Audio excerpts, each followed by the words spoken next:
আমরা এখন ডুরুং waterfalls enjoy করছি, আর এখন চা খেতে একটা জায়গায় বসলাম। ডুরুং ওয়াটারফলসের উল্টো দিকে প্রচুর চায়ের দোকান আছে, তো এখানে বসে মোটামুটি 1 ঘন্টা একটু ম্যাগি, চা এই জাতীয় জিনিস খাওয়া আর এই ওয়াটারফলসটা এনজয় করা। এখন আমরা পার্সোনাল গাড়ি নিয়ে আসতে পেরেছি, বাট যে সময় আরও বরফ পড়বে, আরও দিন 10-15 পরে, 2 দিন বন্ধ ছিল, চড়াই রাস্তা খুব, তো আমরা আর 2 দিন আগে আসলে হয়তো আসতে পারতাম না।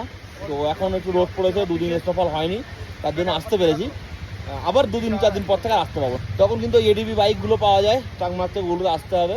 তো যাই হোক, আপনারা কীভাবে আসবেন না আসবেন সব কিছু আমি গাইড করে দেবো। তো এখানে এসে এই সৌন্দর্য উপভোগ করতে করতে একটু চা, কফি এইগুলো কিন্তু হচ্ছে আসল মজা। এই যে গুলমার্গ সোনমার্গে গিয়ে আর ওই ভিড়ের মধ্যে আমার কিন্তু, আমি বলবো না যে যাবেন না, অবশ্যই গুলমার্গ সোনমার্গ যান পেহেলগাম, তার সঙ্গে কিছু কিছু অফবিট জায়গা রাখুন যেগুলো আপনাদের একটা স্মৃতি হয়ে থাকবে।